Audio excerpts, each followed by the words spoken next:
Boa tarde e bem-vindos a todos. Voltamos a estar juntos nestas Career Conversations. Eu relembro que estas sessões são um espaço de conversas com significado em que nós desafiamos os paradigmas sobre a vida profissional e sobre a realização. Abordamos tópicos sobre os quais se fala pouco, como sejam, por exemplo, os medos envolvidos, as crenças limitadoras, os estados emocionais, os obstáculos no caminho da realização e, enfim, temas que podem ter aqui alguma sensibilidade e é preciso falar neles. E para além do lado gratificante da realização, e nós abordamos isto tudo de uma forma muito realista, sem complexos e sem dourar a pílula. É esse o nosso Exatamente, compromisso. isso.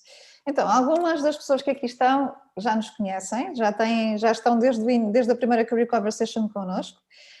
Para os outros que não nos conhecem, só dar aqui uma nota, que eu sou a Lourdes Monteiro e a Paula Neves, somos as duas pessoas que estão aqui envolvidas nestas conversas e fazemos parte da equipa do projeto Career Design, cujo grande propósito é apoiar as pessoas na conquista da sua realização profissional. Este é um projeto que já tem um histórico de 6 anos e que já envolveu o acompanhamento de centenas de portugueses no mundo inteiro. Portanto, não é só em Portugal, é em todo o mundo. Como eu disse há pouco, hoje temos uma novidade neste formato, ou seja, temos alguém novo connosco, que é a nossa Career Conversation Host, que é a Alexandra, a que agradecemos desde já a disponibilidade para estar aqui connosco. E a Alexandra vai ser aquela pessoa que vai estar a gerir os pormenores técnicos para que eu e a Paula estejamos completamente focadas nesta conversa e para que tenhamos a energia e a disponibilidade para responder aos vossos comentários e às vossas questões. E, portanto, a Alexandra está-nos aqui a ajudar na parte técnica e nós agradecemos desde já. E bem-vinda, Alexandra. Sim. O tema que nós escolhemos para hoje foi, curiosamente, uma sugestão de um dos participantes de outras Career Conversations. Nós reconhecemos imediatamente que este poderia ser um tema e queria ser o tema para esta sessão. E porquê? Porque qualquer pessoa que ambiciona a gratificação do seu papel profissional vai passar por esta fase mais cedo ou mais tarde. E o tema é quero, mas ainda não posso mudar. E vamos abordar este tópico à luz de 3 aspectos. O primeiro, vamos falar dos fatores motivadores que influenciam esta intenção ou decisão. Vamos falar das condições que determinam o momento da saída e, por fim, das estratégias que nós podemos adotar para uma convivência salutar até ao momento da saída. E vamos desenvolver esta conversa, enfim, na medida em que 40 minutos nos permitam. Este tema daria facilmente para mais algumas sessões de Career Conversations. Aliás, é bem possível que nós retomemos este tema numa outra sessão futura. Até porque não imaginam a dificuldade que foi escolher os tópicos dos quais íamos falar, porque este tema tem tanto para ser dito e é tão importante porque todos nós acabamos por passar por ele em algum momento. Então eu vou pegar no primeiro aspecto que queremos desenvolver, que são os fatores motivadores que influenciam então a decisão ou a intenção de sair em algum momento. Geralmente quando as pessoas chegam até nós, existe uma consciência muito clara de que a situação tal qual ela está não faz sentido e portanto não pode continuar. Eu ia pedir à Alexandra que não pusesse ainda o slide, peço desculpa, e o que acontece é que existe também, e portanto existe aqui o desejo impulsivo de, bem, vou largar tudo de um dia para a noite. Só que nós também sabemos que existe outro lado, dentro de nós, que também deseja mudanças estruturadas e sustentadas, com decisões mais amadurecidas. Então é nesta ambivalência existencial que a maioria de nós decide que por tempo indeterminado vai permanecer na realidade atual. E Lourdes, nós sabemos pela experiência no Career Redesign que perante uma situação de desconforto continuada, todos sem exceção colocam como primeira hipótese afastar-se e sair. E também já observámos várias vezes que quando fazem isto sem mudar de paradigma, o que é frequente é que depois vão reviver o mesmo problema noutra morada. E pela experiência que nós temos, em muitos casos não tem que ser assim. Sem dúvida. Muita gente, quando nos aborda, traz o discurso já focado na solução, que é eu tenho de sair dali, eu tenho de mudar de carreira. Só que basta colocar algumas perguntas novas e de repente essa certeza começa a perder força. O que é curioso é que do histórico de trabalho que nós temos tido ao longo destes 6 anos, a grande maioria das pessoas não precisa mudar de carreira, não chega a mudar de carreira. Precisa de mudanças, sim, claramente, mas menos radicais. E em alguns casos até possíveis de se virem a obter na realidade onde já estão. E então, para ajudarmos as pessoas a perceber que tipo de mudanças é que podem ser adequadas para elas, nós queremos, e para vós que estão aqui hoje connosco a escutar, a assistir esta Career Conversation, nós vamos partilhar 6 fatores motivadores que consideramos relevantes para poder avaliar com objetividade a situação atual. Sem dúvida, e agora sim é que nós precisamos aqui do slide. Então, há inúmeros estudos sobre fatores motivadores para o trabalho, só que para nós trouxemos para aqui hoje 6 fatores para partilhar e escolhemos estes e não outros, e existem mesmo muitos estudos, escolhemos estes porque estes são facilmente compreensíveis e fazem muito parte do pensamento e do discurso da maior parte das pessoas que nós acompanhamos, quer nos processos individuais, quer nos processos em grupo de career design. Então, que fatores são estes? Eu vou começar aqui por falar-vos de 3 fatores a que também se chamam fatores motivadores diretos, ou seja, potenciam a vontade de se estar na atual função ou contexto e por causa disso também potenciam o desempenho. Então, primeiro fator, o prazer ou a gratificação que se retira na tarefa ou nas tarefas que nós executamos, não é? Qual é que é o grau com que eu desfruto na execução do tipo de trabalho que eu faço. Por outro lado, temos aqui outro fator que tem a ver com o propósito, e aqui o propósito entende-se como qual é o impacto do trabalho que eu realizo, nomeadamente nos outros, e até que ponto é que ele está alinhado com o que eu valorizo e considero relevante. E isto é um aspecto muito interessante porque há muita gente que sabe qual é que é cognitivamente o impacto do seu trabalho, mas não o valoriza. Aquilo para si não lhe enche as medidas. E, portanto, a questão do propósito tem geralmente sempre um significado muito pessoal. Finalmente, o terceiro fator direto é o potencial. E quando falamos de potencial, estamos a falar de possibilidades de aprender, de se evoluir, de ter desafios, de ter oportunidades que vão permitir desenvolvimento pessoal e profissional. Okay? Depois temos outros 3 fatores que também chamamos fatores indiretos. E indiretos porquê? Porque fragilizam a vontade de estar na atual função ou situação profissional. E basta dizer os nomes dos fatores e toda a gente vai perceber claramente o que é que estamos a falar. Então começamos com o primeiro. Certeza, não é? Porque isto é só o nome diz tudo. Primeiro, a pressão emocional. Ou seja, nós decidimos estar a fazer ou desempenhar determinada função ou trabalho porque queremos evitar desapontar outras pessoas ou até nós próprios. São situações em que geralmente nós sentimos preocupações e receios, ok?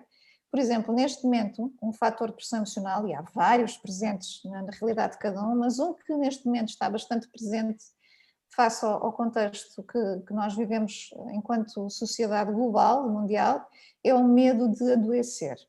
E quer queiramos, quer não, isso está presente na forma como também vivemos o trabalho, dependendo se estamos mais ou menos expostos à probabilidade de contrair o vírus Covid. Depois temos outro fator, também subejamente conhecido e provavelmente é o que está no topo da lista da mente de toda a gente, que é a pressão económica. Ou seja, nós trabalhamos para conseguir uma recompensa ou evitar determinada consequência. E fazendo a ponte também com o contexto presente, o que a maior parte das pessoas afirma neste momento é o receio de perder o rendimento, ok? Porque sabemos que a economia está a ser afetada das variadas formas, e, portanto, existe o receio de perder o rendimento que o trabalho nos dá. Terceiro e último fator indireto, a inércia. O que é que isto significa? Eu já não tenho identificação com o que estou a fazer, só que aquilo é-me familiar, eu sei como é que eu faço, sei com o que é que conto e, portanto, não tenho energia motriz para sair daquela minha zona de conforto. Então continuo por ali, mas sem qualquer brio, sem qualquer brilho nos olhos para continuar a fazer aquilo que estou a fazer. E considerando estes 6 fatores, o que é que nós nos temos apercebido? que no discurso atual as pessoas referem a imensa vontade de sair, mas não podem por causa da pressão económica, ou seja, por causa do medo de perder o rendimento e de não haver outras oportunidades no mercado de trabalho, mas também pela pressão emocional. Ou seja, o medo de adoecer, o medo de desapontar os outros, e depois acabam por cair numa inércia. Por outro lado, as pessoas aspiram, há muitas pessoas que nos dizem que aspiram a ter mais propósito, querem gostar do trabalho que executam, querem ter oportunidades de aprender, ou seja, é um reflexo dos 3 primeiros fatores motivadores que tu mencionaste, Lourdes. Sem Nós dúvida. iremos disponibilizar às pessoas que nos estão a ouvir o link para um assessment que vocês poderão preencher em poucos minutos e que vos vai permitir identificar qual é que é a influência de cada um destes fatores na vossa situação atual. Dito de outra maneira, o que é que neste momento está a jogar na vossa situação específica. Isso vai-vos permitir uma análise muito mais pragmática do ponto onde se encontram hoje. Sem dúvida. E o que vai acontecer é que quando fizerem um assessment vai ficar muito visível quais são os fatores que estão a contribuir para a insatisfação atual. Sendo que, se forem fatores indiretos, a pressão económica, emocional e a inércia, o mais provável é que a pessoa esteja sob stress e precise de novas estratégias para se relacionar com o trabalho. Ou até precise trabalhar na sua própria autoconfiança para lidar com alguns dos medos, não é? Agora, pode acontecer que os fatores diretos estejam bastante fragilizados. E aí há outras possibilidades a serem exploradas, como, por exemplo, a procurar a possibilidade de aumentar o tempo em tarefas que são mais gratificantes, pedir para participar em projetos nos quais reconhece mais propósito e, com isso, aprender novas competências ou envolverem-se em mais atividades até de capacitação, que sejam do vosso interesse e que sejam disponibilizadas pela entidade. Portanto, a questão é que, por um ângulo ou por outro, há sempre possibilidades de explorar um potenciar de uma maior gratificação e satisfação no trabalho, ok? No entanto, às vezes isso não é possível e, portanto, quando nós temos a certeza de que os 3 fatores que tu mencionaste como motivadores diretos não têm já espaço, não têm possibilidade de ser alimentados na realidade que estamos a viver neste momento, é aí que nós ganhamos clarividência de que aquela relação de trabalho já não nos serve, perdeu o sentido. Sem dúvida. Só que, por causa das pressões emocionais e económicas, nós permanecemos. Eu posso partilhar que numa das mudanças de carreira que fiz, estes fatores estiveram muito presentes. Um exemplo de pressão emocional que eu posso dar é o sentido de lealdade para com o projeto e para com a equipa. Sobretudo se em algum momento as pessoas com quem estamos a trabalhar nos apoiaram, nos proporcionaram determinadas oportunidades de crescimento, de formação. O facto de ponderarmos uma saída pode nos fazer sentir que de alguma forma nós estamos a ser menos leais. E não estamos. Chegar ao fim de um ciclo é normal. E é preciso reconhecer que este é o momento de fechar o ciclo. Porque se assim não for, o que vai acontecer isso vai se refletir mais cedo ou mais tarde na nossa produtividade, na nossa entrega, e não é o suficiente para darmos não é o suficiente para darmos o nosso melhor. E essa foi uma das aprendizagens que eu fiz no meu processo de mudança. Esta ideia de que lealdade não significa dívida eterna. Sem dúvida, Paula. Esse é um aspecto muito pertinente e que provavelmente está muito presente na história de muitas pessoas que nós acompanhamos e se calhar até de pessoas que aqui estão hoje. E eu aproveito e vou dar um exemplo de pressão económica que é muito comum e que nós trabalhamos nos processos de acompanhamento que fazemos e que tem a ver com a posição que muitas vezes as pessoas da nossa família têm em relação à nossa vontade de angariar a realização e não nos conformarmos com o cenário atual. Então, essa pressão tipicamente vem em comentários do género: cuidado, olha que isto agora está mal, o melhor é ficares onde estás, ou pelo menos aqui já sabes que é uma boa empresa e sabes que recebes certinho ao fim do mês, não é? E, portanto, claramente, tantas vezes, não é? Provavelmente, eu acho que até hoje ainda não conhecemos ninguém que tivéssemos acompanhado que não tivesse que lidar com este tipo de pressão económica por parte, e também emocional, porque depois mete-se aqui o que é essa relação significa para cada um, por parte dos nossos clientes. Isso acaba sempre por estar presente. Só que eu aqui quero fazer um alerta. E é algo que nós sensibilizamos imenso as pessoas. Convém que todos nós tenhamos presente que toda a gente tem a melhor das intenções. Só que cada pessoa tem o seu próprio referencial, a sua própria experiência, os seus próprios medos e muitas vezes, para não dizer quase sempre, são diferentes dos nossos. E o facto destas pessoas da nossa família serem pessoas que para nós são muito importantes e de quem nós gostamos muito, isso não as habilita para nos aconselharem e serem nossos mentores em todos os temas da vida, muito menos no tema da realização profissional. Então é importante nós percebermos onde é que devemos ouvir essas pessoas, em que temas, ok? Agora, vamos ser aqui pragmáticos. As nossas decisões têm quase sempre impacto na vida destas pessoas, especialmente se for marido e mulher, não é? Isto é inevitável. Claro. E é muitas vezes esse o fator que leva a prolongar a relação profissional que já está moribunda. Então isso é algo que deve ser acolhido, não se deve assobiar para o lado, deve ser acolhido neste processo de reflexão sobre o caminho da realização, para se ter estratégias e se acautelar como é que se lida com essa expectativa e que opções é que podem ser ativadas para que o impacto na qualidade de vida da nossa família seja minimizado, ok? Isto é um fator que é determinante para muita gente. E por aqui se vê que tudo na nossa vida é interdependente, não é? Portanto, as áreas estão absolutamente interligadas, não são estanques. E em jeito de síntese, convém que todos façamos aqui o assessment para perceber o que é que está a afetar a nossa insatisfação e se houver espaço para atenuar os fatores indiretos, então atuar sobre eles e potenciar, se houver também espaço para potenciar os fatores diretos, então será razoável dar uma possibilidade à relação de trabalho que temos atualmente. Caso contrário, nos casos em que a relação está a prazo e, portanto, percebemos isso depois de fazer o assessment, então é necessário determinar as condições que são necessárias à saída e quais é que vão ser as nossas estratégias de convivência até ao momento, até ao momento da saída. Exatamente. Então vamos transitar já para o segundo aspecto dentro do tema, não é? Que são as condições que determinam o momento da saída. Esse é outro tema absolutamente essencial. O que é que nós temos que observar, que é preciso reunir para dizer assim, ok, chegou o momento, não é? Não vou adiar mais, chegou o momento. E sendo que o desejável para todos, sem exceção, é que se chegou o momento, então a permanência deve ser o mais breve possível. Este é pelo menos o sentimento, e por causa disso entra-se em muitas situações, entramos em expectativas pouco realistas, as pessoas passam a ter aqui um sentido de urgência, preciso de sair, já decidi que vou sair, já percebi que preciso de sair, e isto só faz aumentar a nossa pressão interna e pode ser prejudicial no caminho que é preciso preparar e trilhar rumo à realização. Porque nós estamos aqui a falar de um caminho que precisamos de fazer.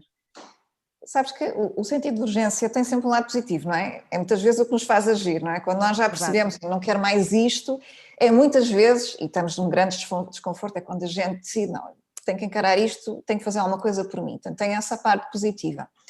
Só que, por outro lado, o sentido de urgência está sempre dois lados na mesma moeda na vida, não é? E traz-nos aqui outra questão, que às vezes tolda-nos o discernimento, porque a prioridade que nós temos é afastar-nos da dor, queremos sair dali o mais depressa possível, e por isso torna-se difícil continuar a conviver, não é? Mas é preciso lidar com esse sentido de urgência e ir atrás dele pode levar-nos a tomar decisões precipitadas, das quais mais à frente nos vamos arrepender ou pagar um preço para o qual não estávamos preparados. Então isto é preciso dar aqui luz a esse tema. Por isso, para ajudar a gerir o sentido de urgência, há algumas estratégias e mudanças no imediato que as pessoas podem ativar. Vamos dar exemplos. Redução do horário de trabalho, por exemplo. Pedido de mobilidade interna para outra área. Pedido de participação em novos projetos para ganhar aqui uma bolsa de oxigênio, para podermos atenuar aqui a ansiedade ou tornar gerível este espaço de tempo para se refletir com calma naquilo que realmente nos realiza. Ou até começar em paralelo projetos e outras práticas nas quais se tenha interesse para poder aliviar a pressão e ganhar aqui novos níveis de energia. E, portanto, estamos a falar aqui de retirar o foco do problema e olhar para outras coisas na vida. E tudo isto, reforço, sem sair de onde se está. Portanto, aliás, nós temos inúmeros exemplos de pessoas que nós acompanhamos e que, fruto desta decisão que tomaram e fruto de começarem a pensar em estratégias até ao momento de saída, decidiram, por exemplo, redução de horário, licenças sem vencimento, ou decidiram que iam fazer formação, desenvolver projetos em áreas nas quais têm interesses e às vezes são áreas que nada têm a ver com aquilo que fazem no seu trabalho. Aliás, eu gostava de partilhar aqui que a Hays, em 2019, falava numa tendência em forte crescimento, que era ter aquilo que se chama um side hustle. O que é um side hustle? É um projeto paralelo, é uma atividade paralela. Diz a Hays que, eles dão a definição de side hustle e diz que é qualquer coisa como a criação de um projeto em que a pessoa tem total controle sobre a forma como conduz e orienta.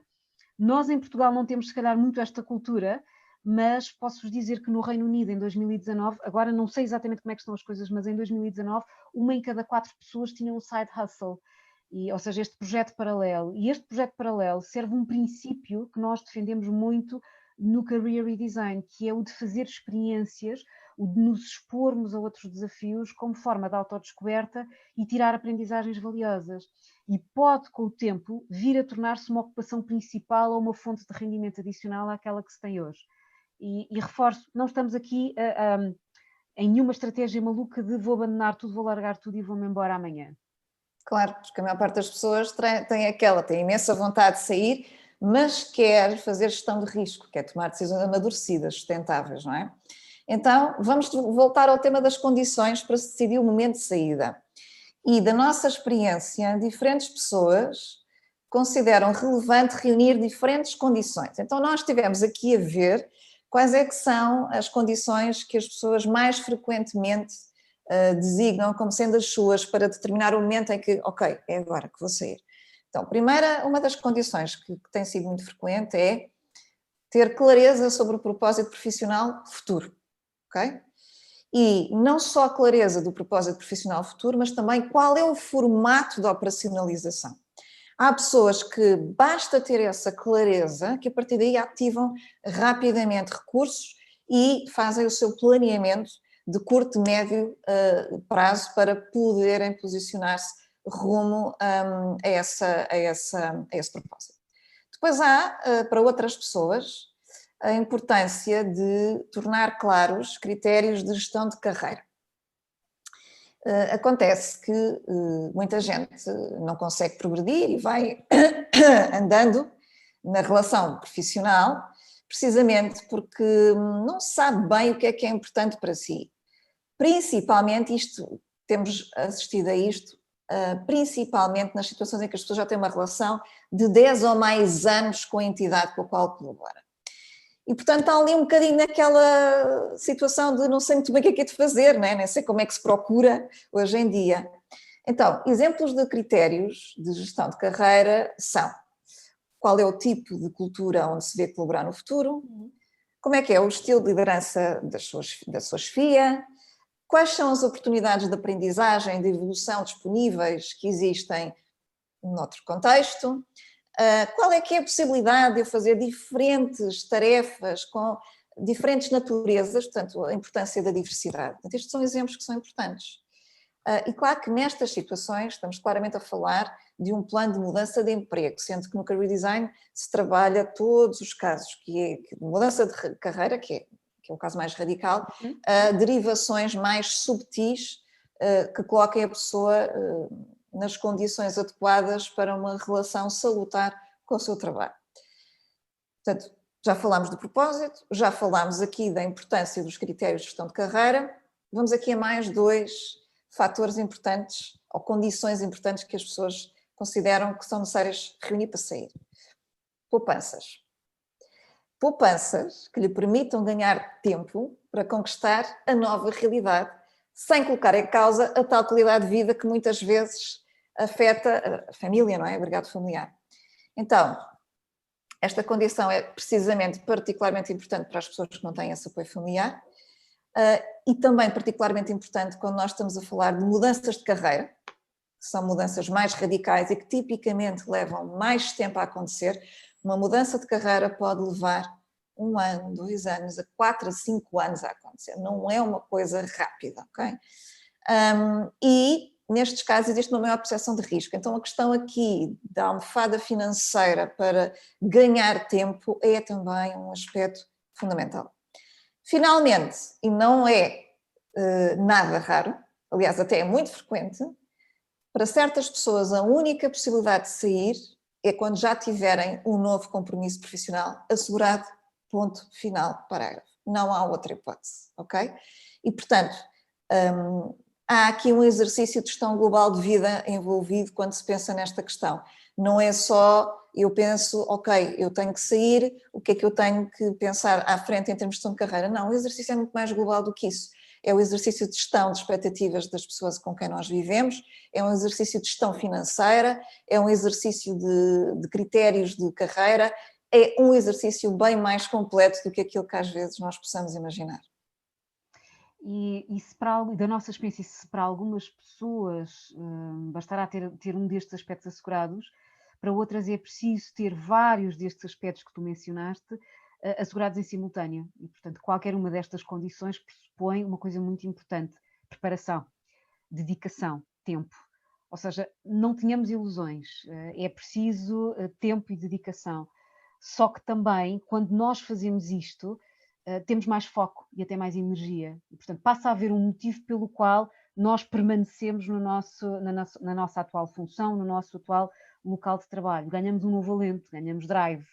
E muitas vezes até estamos a alavancar, ao ficarmos, estamos a alavancar recursos para preparar essa mudança. Sem dúvida.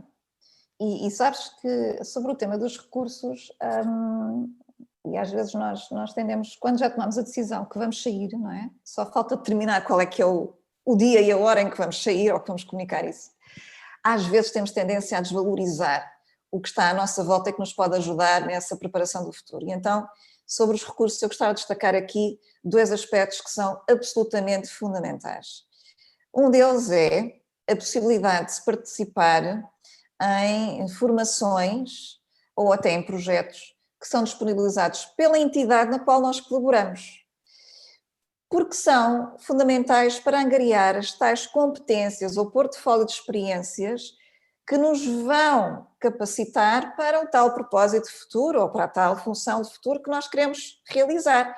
Então, há que aproveitar tudo o que de bom existe onde nós já estamos e não estarmos só com aquele olhar enviesado, castrador do isto já não me interessa, portanto, nem sequer vou tirar, vou usufruir.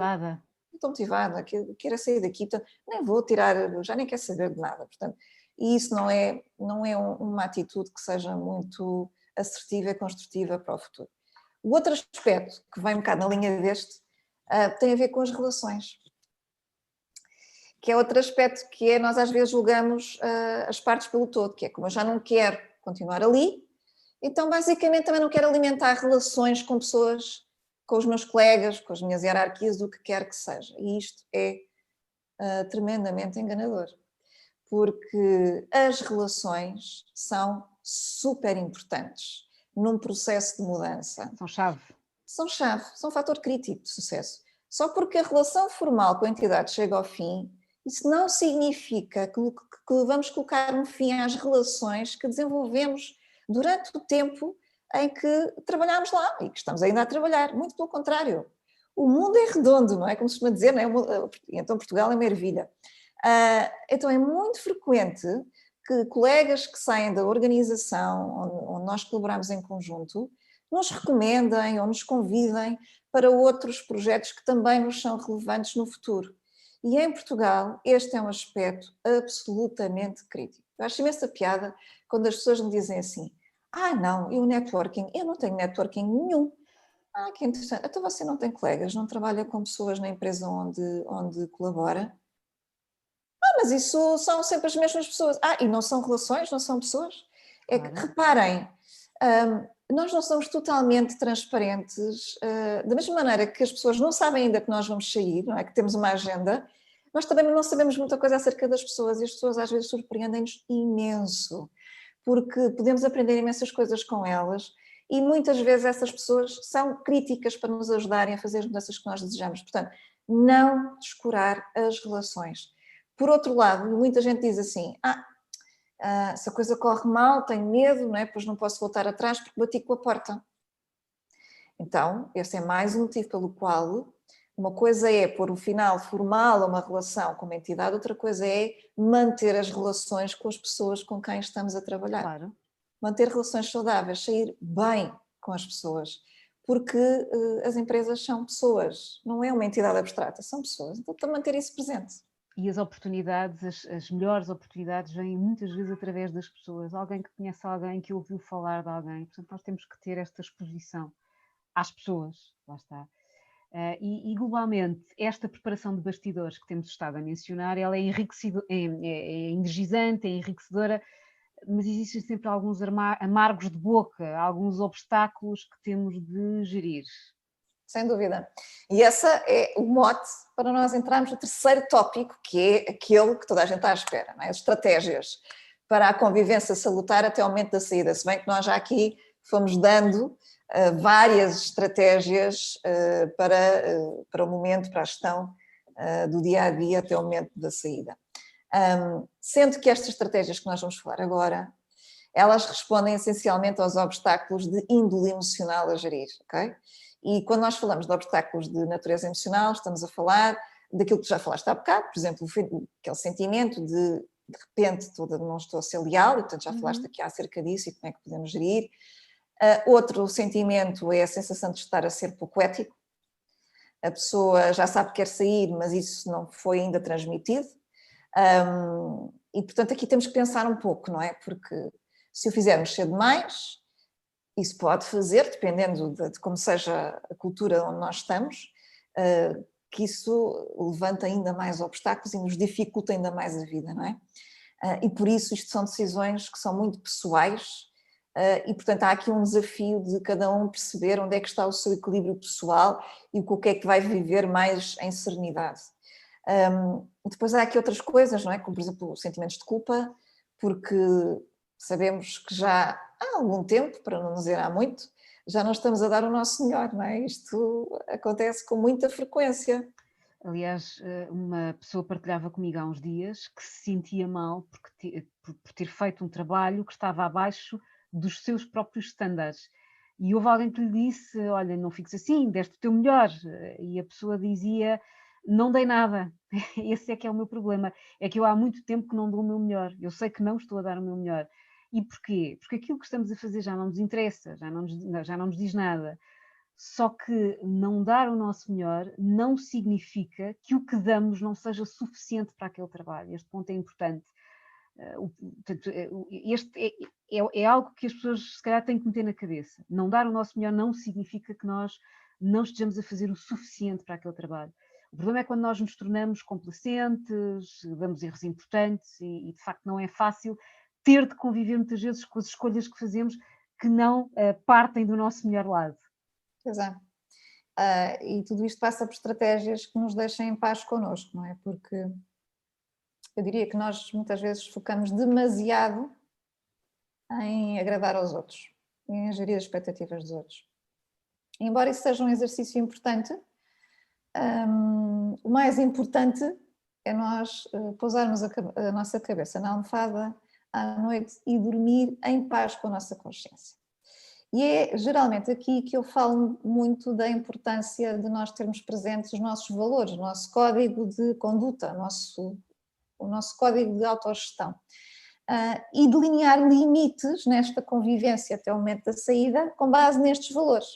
Dar aqui alguns exemplos práticos. Por exemplo, se um valor pessoal meu é coerência, no meu caso o desmontar é um dos meus valores pessoais, e eu decido permanecer, então o que pode fazer sentido é, enquanto eu lá estiver, eu vou fazer o melhor que eu sei fazer em cada minuto, ok? Portanto, estou a ser coerente. Portanto, eu decidi permanecer aqui, estou também a pensar em outras coisas, mas enquanto eu estiver aqui, eu foco naquilo que tenho que entregar e vou dar o meu melhor aqui. Seja o meu melhor acima da média, ou acima da expectativa, ou não. Se outro valor que eu tenha for a transparência, eu aqui posso partilhar com a minha chefia as formações e até os projetos paralelos que eu estou a fazer e até os meus planos para o futuro, ok? E aí, se eu tomar essa decisão, eu só tenho que estar consciente de uma coisa, que é, a partir do momento em que eu partilho isso, cada pessoa vai decidir conviver com essa informação da sua forma. E eu tenho que estar aberta a aceitar essa forma que a pessoa vai escolher para lidar com a informação que eu acabei de partilhar. Okay? Muitas vezes há surpresas positivas, e eu estou aqui a lembrar-me de um caso recente, uma pessoa que fez uma mudança de carreira mesmo, que quando comunicou à chefia, a chefia teve uma reação incrível e disse-lhe: temos a porta aberta para ti, se um dia precisares, volta, nós estamos cá de braços abertos. E foi uma enorme surpresa, porque ela não estava nada à espera desta reação. Outras vezes não é o que acontece, não é? Mas, de facto, nada paga nós dormirmos de consciência tranquila. E, portanto, daí a importância de nós também fazermos um exercício de identificação dos nossos valores pessoais e atuarmos em função disso. E tu mencionaste uma questão importante, que é a questão dos limites, e nós sabemos que esse pode ser um desafio, porque quando eu criei o hábito de dar tudo num projeto, numa equipa, numa empresa, quando eu criei o hábito de não ter limites, depois criar esses limites numa relação que já existe não é fácil. Pois não, porque implica teres de assumir estar de uma forma diferente, não é? Isso vai criar estranheza, porque as relações... Claro. E é giro, porque se nós formos pensar um bocadinho sobre as relações que temos, a maior parte das relações que nós temos, elas são geridas com base na familiaridade, não é? E se alguém muda, se eu mudo, a relação dos outros comigo vai mudar, ok? Não quer dizer que para pior, pode mudar para melhor. Agora, o que é fundamental é nós desafiarmos os nossos próprios pressupostos, porque não há receitas e os limites são diferentes em cada caso. E por isso é que cada um tem que identificar os pressupostos onde está a gerir a situação e que vai ter que abandonar, ou que é importante abandonar, para conseguir permanecer de forma, volto a frisar, salutar, saudável.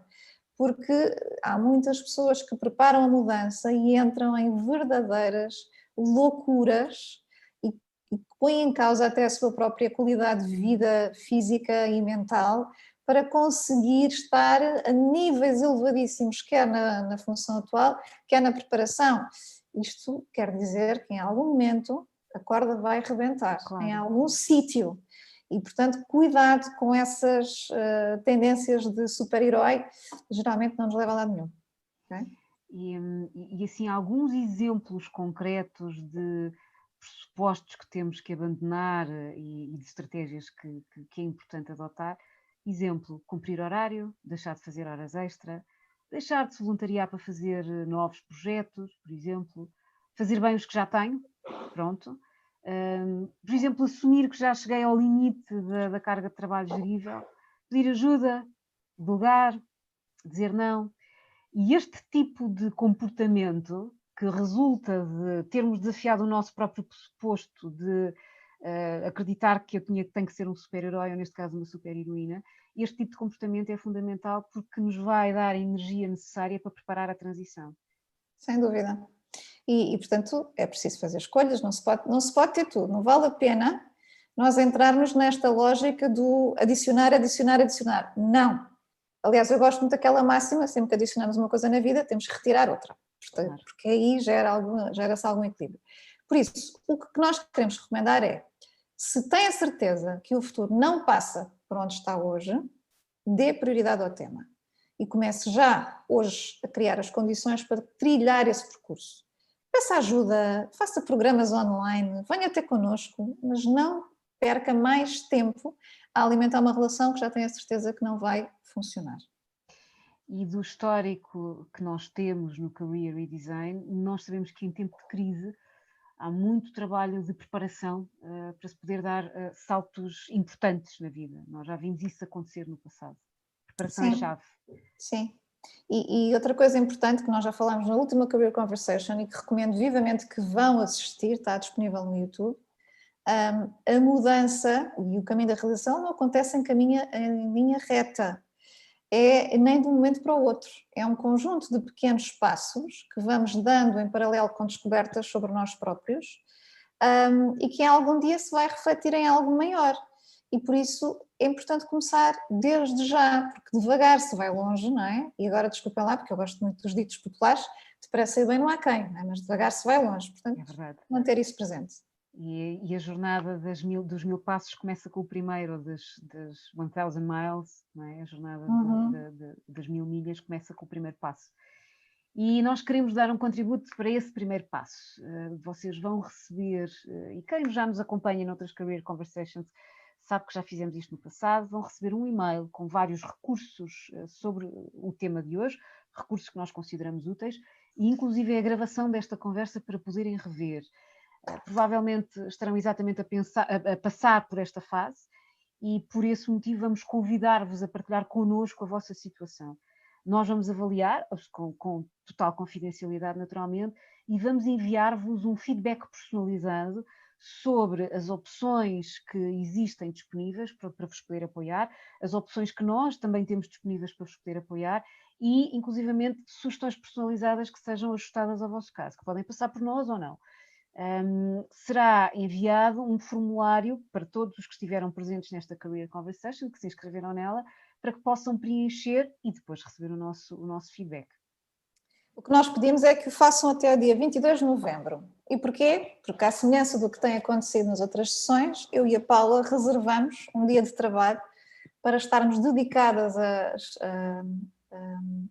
ler com muito cuidado as vossas partilhas e ser muito criteriosas na construção de feedback, e portanto é algo que nós fazemos muito a sério, porque para algumas pessoas é a única possibilidade que têm de ter o olhar isento de profissionais sobre a sua situação, portanto é um dia que nós dedicamos a isso e portanto até ao dia 22 de novembro mandem-nos esse formulário preenchido, porque eu e a Paula vamos numa data concreta estar a trabalhar em cima disso, ok?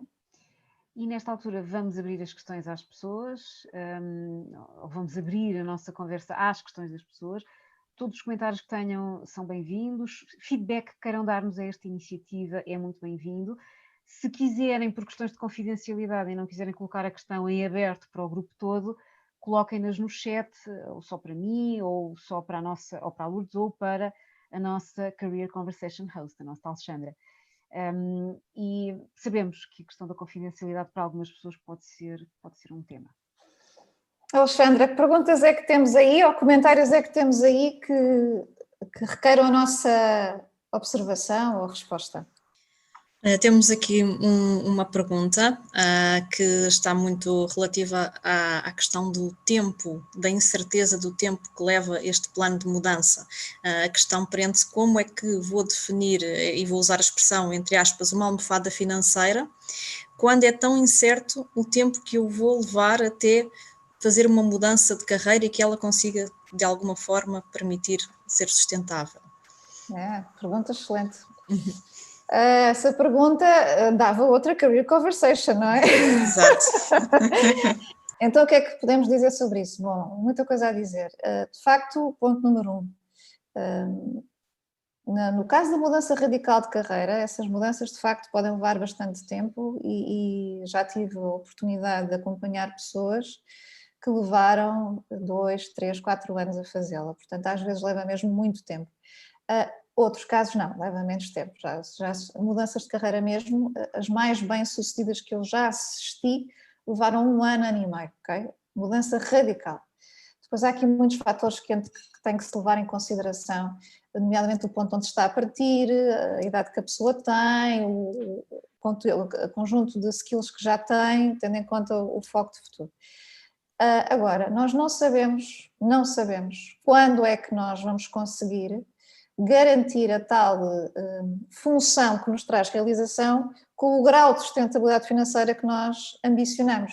E isso vai depender muitíssimo de uma série de estratégias que nós ativamos. Portanto, a almofada financeira, não é? É sempre bom ter aquela referência e na área da gestão financeira isto é muito trabalhado, que é o ideal é nós termos sempre o fundo de emergência preparado, ou seja, aquele fundo que nos permite viver pelo menos 1 ano inteiro sem rendimentos. Isso é o mínimo olímpico, não é? Se eu não tiver nada, porque saber que se tem essa almofada de 1 ano dá-nos uma paz psicológica muito importante. mas também sabemos que às vezes não conseguimos chegar a essa almofada financeira de um ano facilmente, não é? Então há outras estratégias que se podem ativar. O que é importante ter em consideração? Às vezes, e essa pergunta, eu leio logo aqui um pressuposto que está lá de base, que é a mudança de carreira é feita de forma linear e em linha reta, não é? Entre o ponto em que eu estou hoje e o ponto em que eu vou estar amanhã, seja daqui a um ano, seja daqui a 2 anos, se for mudança de carreira, por acaso, mais radical, porque se for mudança de emprego é mais linear, o que pode acontecer entre este ano e daqui a 2 anos é eu posso ir assumindo papéis profissionais não é intermitentes, como é que eu ia dizer? Transição. Transição, sim, ou seja, eu não preciso saltar, vou inventar, hoje sou contabilista e amanhã quero ser consultor, faz de conta, ok? Ou quero ser arquiteto, pronto, para ser mais radical, hoje sou contabilista, amanhã quero ser arquiteto. Eu não tenho que dar este passo em linha reta, sou contabilista hoje, amanhã posso ser consultor, amanhã posso trabalhar numa área de design, posso ir tendo papéis profissionais pelo caminho que me permite beneficiar das competências de base que eu trago e utilizá-las num contexto diferente ou numa ligeira ajuste àquilo que eu faço hoje que seja diferente e vou fazendo cenários graduais, que isto é uma possibilidade, tá? A outra possibilidade é manter-me na situação atual e desenvolver os tais projetos paralelos que nós falamos aqui e com esses projetos paralelos reunir o tal conjunto de experiências e do portfólio que me permitam então sair do tal papel de contabilista e amanhã já sou arquiteto, por exemplo, ok?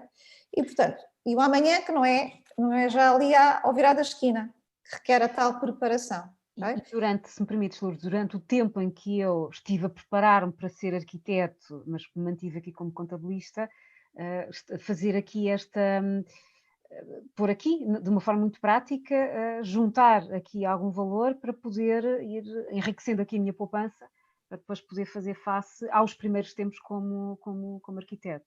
Sem Eu diria dúvida. que há aqui um exercício de gestão financeira pura e dura que tem que se fazer, que é de quanto é que eu preciso para viver neste momento à data de hoje, se eu consigo ou não consigo reduzir esse valor, ou seja, se hoje gasto X para viver, eu consigo ou não fazer aqui ajustamentos ao meu nível de vida, sem perder qualidade de vida, mas o que é que eu consigo ajustar e que apoio é que eu tenho da pessoa que vive comigo se eu viver com alguém, não é? Certo, certo. Sendo que no caso em que as pessoas vivem sozinhas, por exemplo, o que se faz muitas vezes é de facto os tais cenários intermédios ou de facto só quando houver uma grande evidência de que já é possível viver da outra componente, porque a questão da poupança em Portugal também é uma questão, não é? Claro.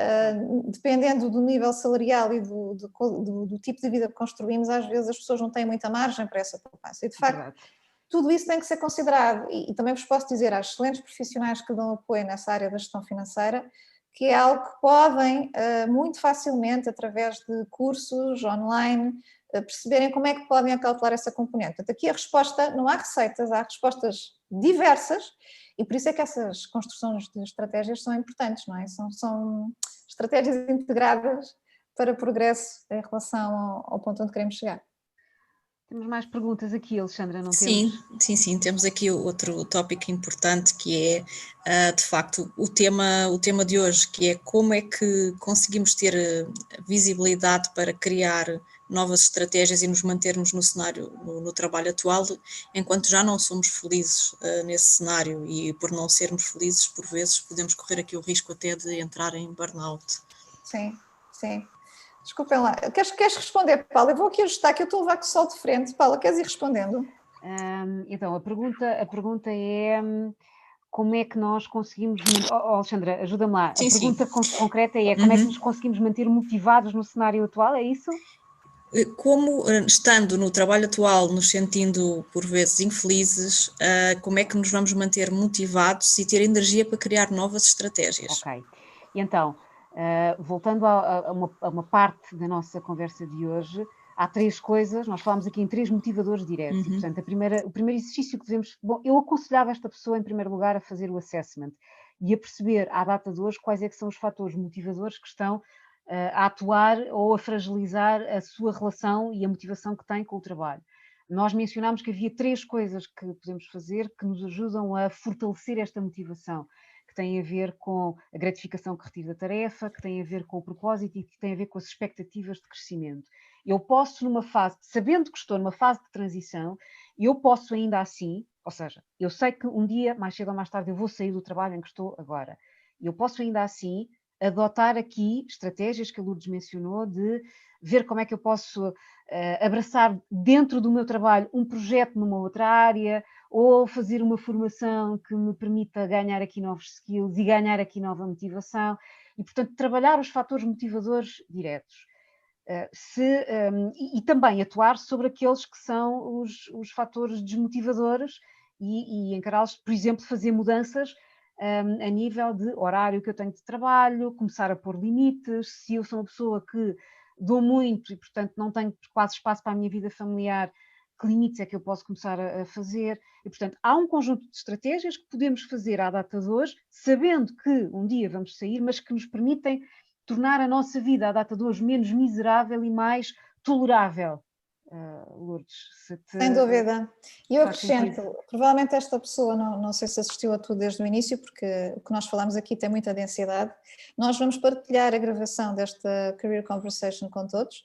A recomendação que eu faço para quem está a passar por isto neste momento é: sente-se com o caderno ao lado e ouça de princípio ao fim, é outra vez esta Career Conversation, e tome notas daquelas frases, daqueles pontos que nós, ao dizermos, de alguma forma fazem eco em vocês. Essas são as vossas estratégias. Okay? Alexandra, mais perguntas ou comentários? Agora temos aqui alguns comentários a agradecer. Agradeço aqui já a Luciana e a Ana Filipa. E a Luciana tocou aqui num ponto importante, que foi esta conversa que estamos aqui a ter, poder proporcionar-nos um momento de nos centrarmos no eu. E acho que isto também responde aqui a uma necessidade para fazer esta avaliação do que estamos aqui a falar.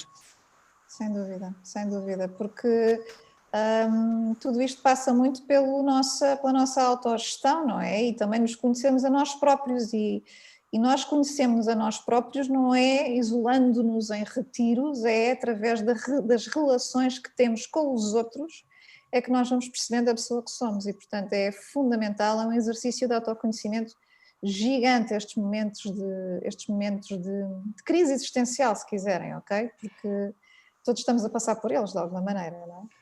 Tenho aqui queria partilhar, tem aqui um comentário da Carla, que diz que fez um processo contigo, Lourdes, ficou com a certeza de que o caminho passava por uma mudança de carreira, devido aos valores, e portanto o que estava a fazer não estava alinhado com os seus valores. No entanto, devido ao contexto atual, eu pressuponho que seja a questão da pandemia, ainda não fez a mudança radical. Nós sabemos que isto, Carla, sabemos que isto leva tempo, faz parte, não há nada que dê saltos neste processo, e então a Carla está a aproveitar para fazer formações até em matérias que não pensou inicialmente, e que, curiosamente, fala aqui de estar a fazer um processo paralelo da própria Carla, um side hustle, e está a conseguir motivar-se pelo facto de estar neste processo paralelo, a fazer uma atividade paralela, está a conseguir motivar-se na atual função. E, Sem portanto, dúvida. o foco é muito importante, diz a Carla, e esperar pelo momento certo, sem a pressão que colocamos a nós próprios, porque o processo tem que ser rápido, não tem que ser o processo dentro do ritmo e dentro do timing em que ele tem que acontecer. Temos é que sentir, eu diria que isto é muito importante, que estamos no caminho. Porque se não estamos no caminho, não estamos a fazer nada e continuamos a fazer o que sempre fizemos, então estamos num cenário de inércia. Carla, sim. Fantástica partilha, muito obrigada. Obrigada, Carla. E realmente a Carla tocou aqui numa questão do tal sentido de urgência que nós já falamos há bocado. E eu não resisto aqui a uma provocação. Quanto mais urgência pusermos, mais devagar vamos progredir. Porque quando nós entramos no sentido de urgência, tipicamente estamos a entrar em ação suportada em medo. Medo bloqueia. E nós achamos que estamos a ser altamente eficazes e super produtivos a fazer tudo, e nós estamos. Muitas vezes temos que parar, quase sempre temos que parar e perceber qual é que é a forma mais inteligente de dar um salto importante e que às vezes até pressupõe menos ação.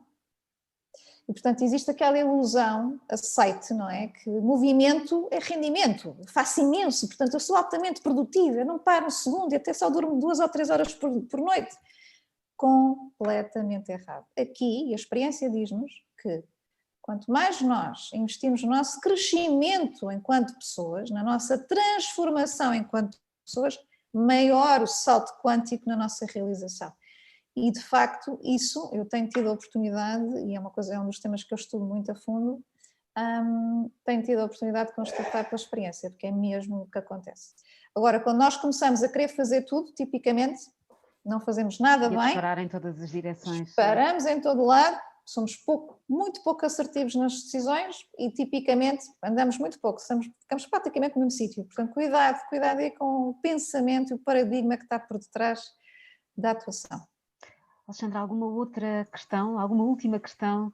Temos aqui um comentário que apareceu 2 vezes, foi da importância e da vontade de saber um pouco mais sobre networking, e o que remete um bocadinho para o ponto que a Lourdes falou, de às vezes olharmos para o networking onde nós já estamos. Isso. Sim, a questão do networking, e depois também vou querer ouvir a Paula sobre isso, porque a Paula sabe muito mais de networking do que eu. O networking, nós em Portugal temos aqui um trauma qualquer com o networking. Temos o complexo, pronto. E temos aquela ideia, eu não sei o quê, fazer networking, o que é que eu vou dizer e vou-me vender? Não, networking significa tratar as pessoas com respeito e dar só respeito. É o que isto quer dizer, na linguagem do career design, pelo menos, ok? E nos processos de mudança, quer seja de carreira, quer seja de emprego, uma das práticas que nós trabalhamos muito é, de facto, contactar com pessoas que já estão onde a pessoa quer estar e perguntar-lhes, olha, como é que foi o seu processo? O que é que foi mais fácil? O que é que foram as aprendizagens? O que é que foram os obstáculos? Como é que deu a volta? E é incrível a generosidade que as pessoas têm. Vou-vos dar aqui um exemplo prático que aconteceu há meia dúzia de dias com uma pessoa que acompanho. Ela estava cheia de pudor em relação ao networking, era um dos seus bloqueios, então nós montámos uma estratégia com a qual ela se sentisse confortável. E então a estratégia foi, através de contacto no LinkedIn, ela fazer perguntas àquelas pessoas com quem ela queria mesmo saber informações para poder tomar uma decisão, e a decisão dela era no que dizia respeito à formação específica para fazer a mudança. E foi muito interessante, porque preparámos o tipo de perguntas com as quais ela se sentia confortável, a abordagem, como é que havia de mandar a mensagem. Bem, ela teve dezenas de respostas, dezenas. Houve pessoas que se ofereceram, e isto não é a primeira vez, isto acontece recorrentemente, houve pessoas que se ofereceram para fazer videoconferências com esta pessoa. Espetacular. Ela ficou completamente pasma e desconstruiu logo a questão do network. E isto é um exemplo muito simples. Outro exemplo que eu vos posso dar, que tem a ver com as relações no trabalho, e que foi por aí que a Alexandra estava a mencionar há pouco o comentário. Nós pomos um rótulo na cabeça das pessoas que são nossos colegas, os nossos chefes, os nossos colegas, este colega simpático, aquele é disponível, aquele é confiança, aquele não posso confiar. Cuidado com esses rótulos, porque nós estamos a pôr as pessoas dentro de uma gaveta e, portanto, se estamos a pôr dentro de uma gaveta, depois não se queixem se as pessoas os põem dentro da gaveta também, ok? Portanto, atenção, perguntem às pessoas como é que elas estão, como é que foi o fim de semana, como é que estão a lidar com este contexto da pandemia, o que é que em teletrabalho elas já perceberam que funciona para elas, que vocês também podem adotar, partilhem com elas também o que é que funciona para vocês, o que é que as pode ajudar a elas. Isto é networking dentro do local de trabalho. Partilhem o que é que, dentro dos projetos, o que é que mais gostaram de fazer, o que é que vos inspira, o que é que vos motiva. Perguntem-lhes o que é que eles mais gostam de fazer até hoje, qual for o projeto que mais lhes provocou orgulho na organização. Isto é relações. Nós somos seres humanos, nós nascemos com o hardware e o software para nos relacionarmos. Então, usemo-lo, não é? Sejamos genuínos, interessados uns nos outros, não é? Paula, o que é que tu achas? Não é por aqui? Claramente, e a melhor forma de fazer networking é expor-nos. Não temos que nos expor de uma forma completamente exagerada, mas é expor-nos às pessoas que já estão ao nosso alcance. Tu deste um exemplo, Lourdes, de contactar pessoas que nós não conhecemos, mas a quem vamos pedir ajuda com determinado objetivo. Esse é um exemplo. Outra coisa é, por exemplo, expormos às pessoas que já estão ao nosso alcance. Se vocês trabalharem, por exemplo, numa empresa grande, numa empresa que tenha tenha centenas de pessoas, tenha muitas direções, muitas áreas, de certeza que há pessoas que vocês não conhecem noutras áreas, mas se houver alguém que vocês gostariam muito de conhecer, porque participam num projeto que vocês acham interessante, ou que tem um percurso de que já ouviram falar e querem partilhar alguma experiência, contactem essa pessoa. Sou colega e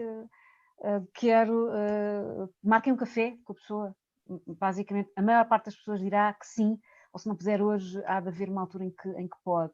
A outra recomendação que queria dar muito brevemente, porque temos que terminar, é exponham-se em eventos. Portanto, se vocês começarem a frequentar eventos, neste momento os eventos são online e não são presenciais, mas dentro dos eventos online também há espaço para conhecermos pessoas novas. E, portanto, se começarem a frequentar eventos dentro das áreas que consideram que são as vossas áreas de interesse ou de curiosidade e que começaram a explorar, porque até nem sabem o que é que pode acontecer se vierem a explorar estas áreas, há uma pessoa A, uma pessoa B, uma pessoa C que foi orador ou que esteve num grupo de trabalho, ou contactem essas pessoas, mandem-lhes uma mensagem pelo chat ou saibam onde é que estas pessoas estão no LinkedIn e mandem-lhes uma mensagem. 90% das situações em que vocês vão contactar, as pessoas vão responder positivamente. E se não responderem positivamente é porque não têm mesmo tempo e respondem um bocadinho mais tarde. É verdade. Portanto, vão às coisas e falem com as pessoas. As pessoas são receptivas. Claro, São receptivas. claro que sim. E esta é a minha Alexandra, mais experiência. algum comentário ou pergunta para fecharmos? Não, sei que é apenas 2 agradecimentos à Inês e à Sofia, que fizeram processos contigo, Lourdes. A Inês está numa fase agora de experiências e a Sofia numa fase de ter um projeto paralelo e tiveram aqui a participar e também a partilhar a experiência delas, o que nós agradecemos muito. Muito obrigada. Realmente, olha, o tempo voa, já são 2h05, olha, ainda ficava aqui a conversar com vocês mais um bocado, de facto, agora é que isto começa a aquecer, não é? É verdade. É sempre assim. Então, agradecer-vos a todos que estiveram aqui hoje, o facto de terem disponibilizado a vossa hora de almoço para ouvirem sobre este tema, que nos diz tanto, em algum momento da nossa vida todos vamos passar ou passamos já por isso. Agradecer-vos as partilhas e as perguntas. Se quiserem e se tiverem mais perguntas, mandem-nos as vossas perguntas para o nosso e-mail, info@lourdesmonteiro.com. Daremos resposta com muito gosto. Preencham o formulário para terem feedback personalizado. Façam o assessment que vamos disponibilizar para perceberem pragmaticamente em que ponto é que estão em relação aos vossos fatores motivadores. Se quiserem, partilhem o resultado connosco quando preencherem o formulário, porque isso vai nos dar ainda mais luz. E olhem, muito obrigada, muito grata por poder estar aqui convosco e contigo, Paula, e Alexandra também. Um abraço. Muito grata também. Muito obrigada a todos os que participaram. Isso enche-nos de alegria e de sentimento e de sensação de que estamos de facto a fazer aquilo que está certo e que as pessoas precisam de ter estas conversas com significado, estas career conversations. Um grande beijinho e até à próxima Career Conversation.